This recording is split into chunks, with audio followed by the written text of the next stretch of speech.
Hi friends, നമുക്ക് ഇന്നൊരു special ഇഫ്താർ snacks ആയാലോ. അപ്പോൾ ആദ്യം തന്നെ അതിന് വേണ്ടിയിട്ടുള്ള മസാല ഒന്ന് റെഡിയാക്കി എടുക്കാം. അതിനുവേണ്ടി ഞാനിവിടെ നോൺ സ്റ്റിക്കിൻ്റെ ഒരു പാൻ എടുത്തിട്ടുണ്ട്. അതിലേക്ക് 3 ടേബിൾ സ്പൂൺ ഓയിൽ ഒഴിച്ച് കൊടുത്തിട്ടുണ്ട്. ഓയിൽ ഒന്ന് ചൂടായി വരുമ്പോൾ അതിലേക്ക് ഉള്ളി അരിഞ്ഞതും ഉപ്പും കൂടി ചേർത്ത് നല്ലപോലെ ഒന്ന് വഴറ്റിയെടുക്കാം.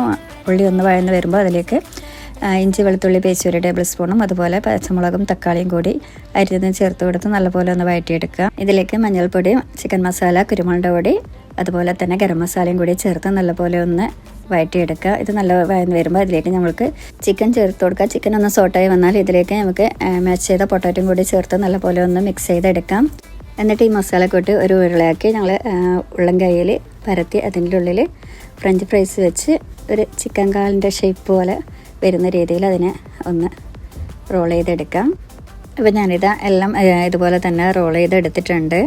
ഈ റെഡിയാക്കിയത് ഒന്ന് മുട്ടയിൽ മുക്കി അതിനുശേഷം ബ്രെഡ് ക്രംസിലും കൂടി റോൾ ചെയ്തിട്ട് നമുക്കിതൊന്ന് സെറ്റ് ചെയ്തെടുക്കാം. അങ്ങനെയെല്ലാം ഞാനിവിടെ ചെയ്തെടുത്തിട്ടുണ്ട്. ഇനി ഇത് നമുക്കൊന്ന് എണ്ണയിൽ ഫ്രൈ ചെയ്തെടുക്കാം. അപ്പോൾ ഇത് ഞാനിവിടെ എല്ലാം ഫ്രൈ ചെയ്തെടുത്തിട്ടുണ്ട് കേട്ടോ. നല്ല ടേസ്റ്റാണ്. എല്ലാവരും ഒന്ന് ട്രൈ ചെയ്ത് നോക്കട്ടോ. ഒരിക്കലെങ്കിലും ഇത് ട്രൈ ചെയ്ത് നോക്കി നോക്ക്. നല്ല ടേസ്റ്റാണ്.